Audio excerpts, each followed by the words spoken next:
With Star Trek almost here, I thought it would be a good time to help those that want to maybe binge watch the previous Star Trek films. So let's do this. Hey everybody, this is David, and today I am going to tell you how to watch Star Trek. That's right. So this will be a list of all the films of Star Trek in the franchise. I won't go too much into the TV series because I don't think the TV series matters too much in this case. This will be only strictly for the film, and but I will mention two series or three that probably are a little bit important. So let's begin this, shall we? So the first TV series, the original series that came out in 1966. This is the one, that series started it all, right? That was the one with Captain Kirk, Mr. Spock, played by, and all those other characters, played by William Shatner, Leonard Nimoy, and a whole bunch of other actors. And but those are the two ones that everybody knows. And with that, you could start with the series. But as someone who's not a huge Star Trek fan, I'm going to admit that I watched all the original films fine without having to watch the original TV series. So I think you can watch the movies without having to go back and watch the first three seasons of the original show.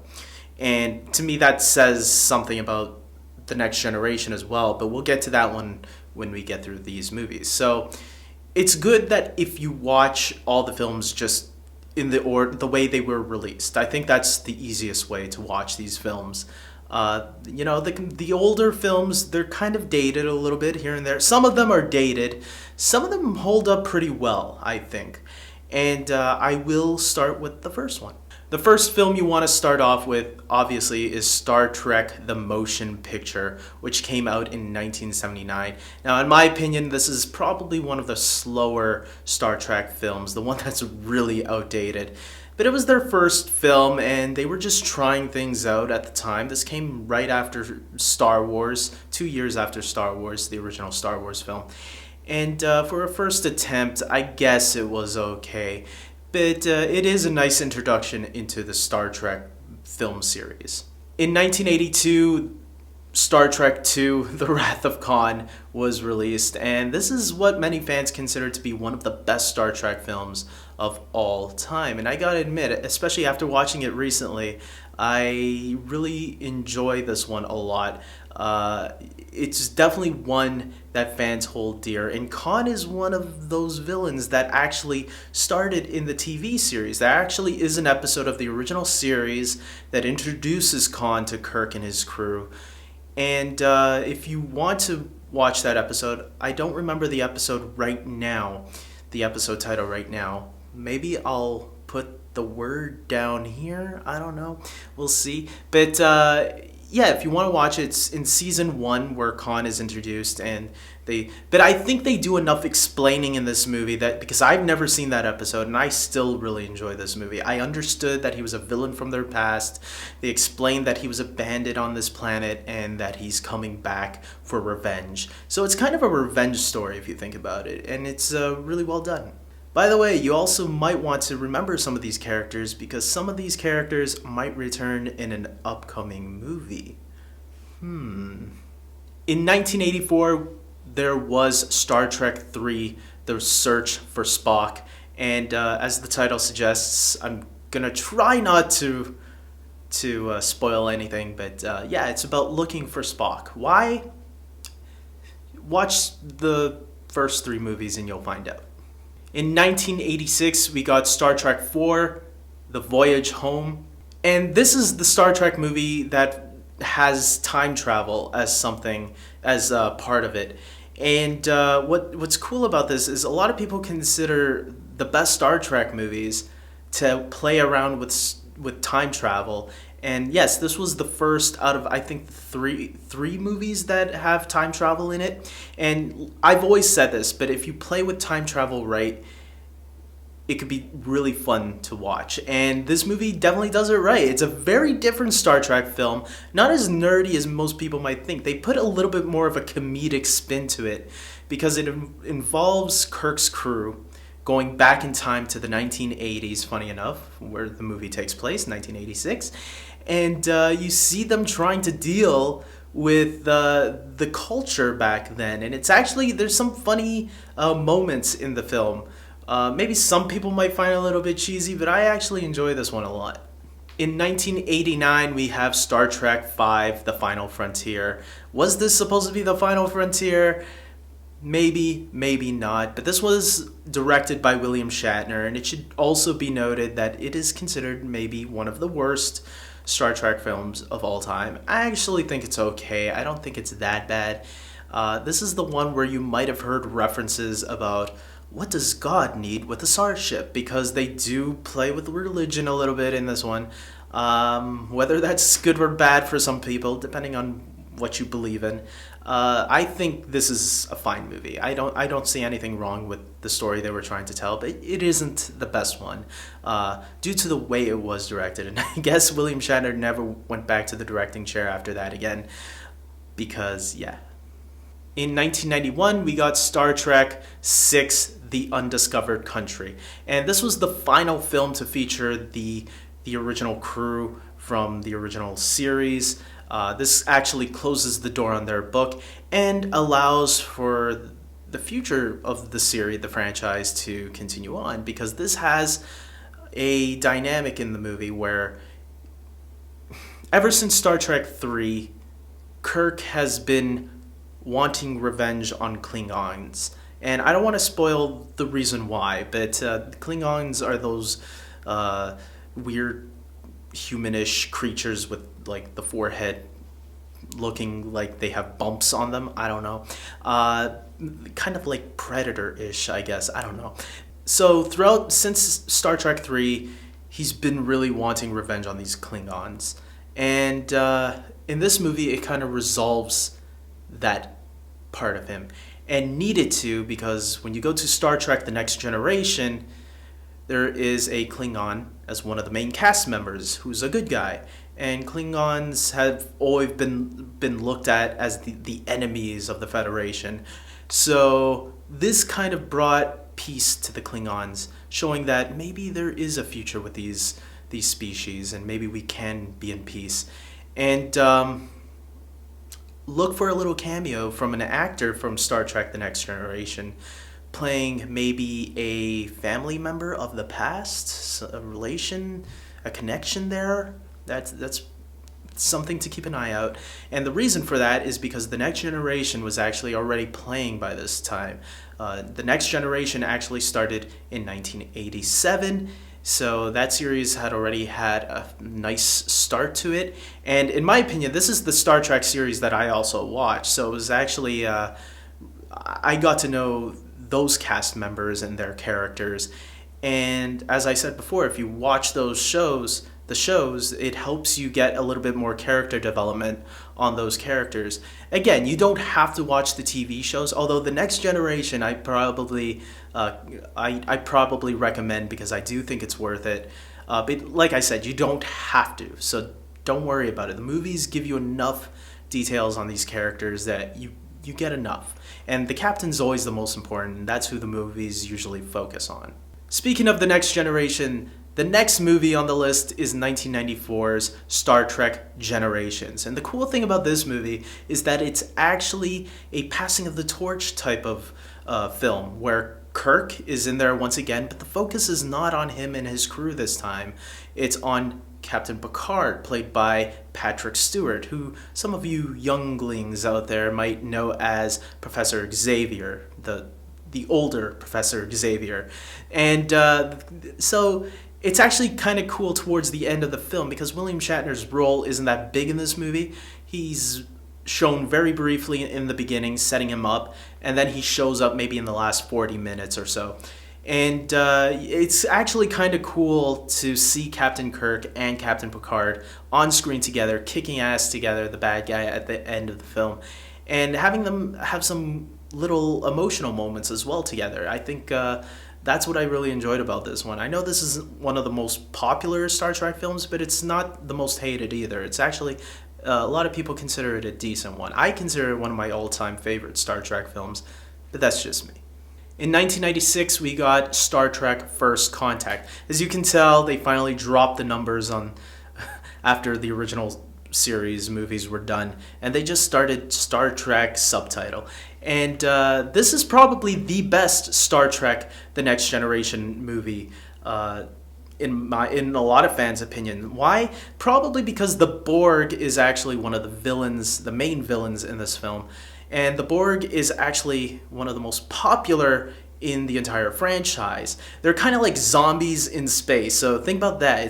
It's not like The Walking Dead though. I'm going to lower your expectations now. Don't get your expectations too high. But the Borg are really cool characters. They infect people and kill them. They kill them and then infect them, I mean. And that's what's actually really cool about them. And Picard, this is another reason why it's good to watch The Next Generation. Picard has a history with them where he was once infected by them. And he was actually one of the few people to come back from being infected by them. So he has a really long history with them. And they do explain that in the movie. So that's why you don't really have to watch the TV series if you don't. But if you do, you get a little bit of extra character moments and understanding of where they've been.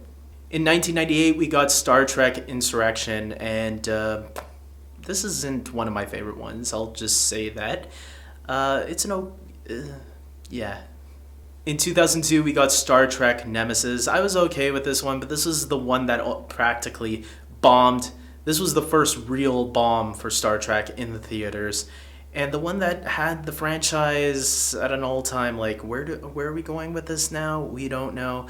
So the movie franchise was stalled, and it would soon be that the TV series, which I think at the time was Deep Space Nine and Enterprise. I think they had two series going on at the same time around that time. And the Star Trek Next Generation was on the big screen. And some people thought Star Trek Voyager would have been taking over after this one, but it didn't. I think they realized, okay, we got to reconsider things and think of what we're going to do. Now, the cool thing about this movie is that there is a very young Tom Hardy in this film. That's right, before he was in Inception and before he played Bane in The Dark Knight Rises, he was the nemesis to Captain Picard. He was actually playing a clone, if I remember correctly. So that's actually pretty cool, and it's actually really cool looking, watching him play this role in a Star Trek movie, knowing how big he'll become later on down the road. So in 2009, we get the first J.J. Abrams Star Trek film starring Chris Pine as Captain Kirk and Zachary Quinto as Spock, and we get a whole lot of other actors joining the crew.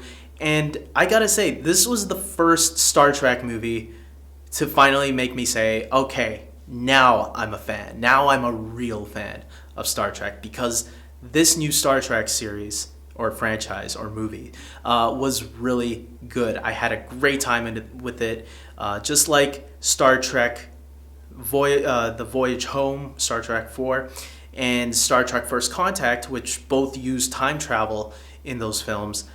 This movie also uses time travel, but instead of the crew that we're watching going back in time to somewhere, it's actually the Spock, played by Leonard Nimoy, the original Spock, coming back in time to these new characters' time. And this is also the movie that introduced the idea to movies that, hey, you can reboot these films, but without having to reboot it totally. You can acknowledge to the fans, hey, we're allowing you guys to come in and take this with a fresh look, because we are changing time, and they're acknowledging in the film that time is being changed. So whatever, from this point onward, we can do whatever we want. We can ignore the TV shows, we can ignore the past films.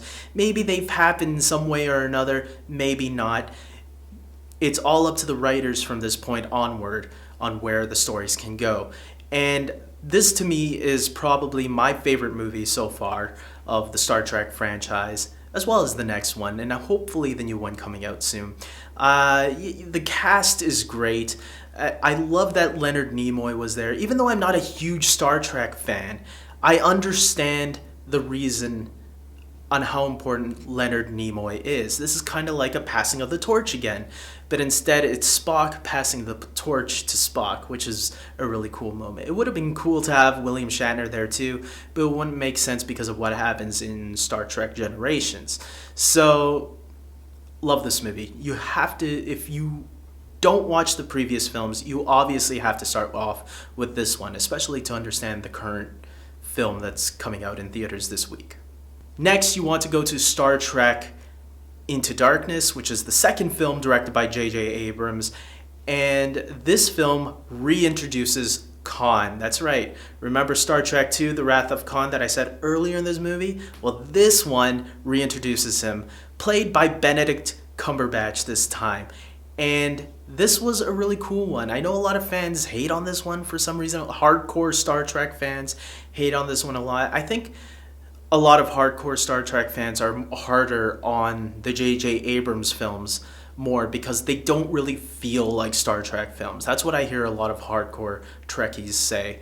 And for the general audience, we need that because we couldn't really get into Star Trek before because it seemed a little too nerdy. Some of us appreciated it, like myself, but there are the general audience out there who don't appreciate the original Star Trek. And guess what? Those movies started doing less and less in the box office, so they needed to change things up to make Star Trek interesting. And J.J. Abrams did that with these two films. Finally, we move on to Star Trek Beyond, the current film that's coming out this week. And the film to possibly conclude, maybe not, because they are already announcing a Star Trek 4, which will feature the return of Chris Hemsworth. And now you're all probably wondering, wait, David, which Star Trek movie had Chris Hemsworth in it?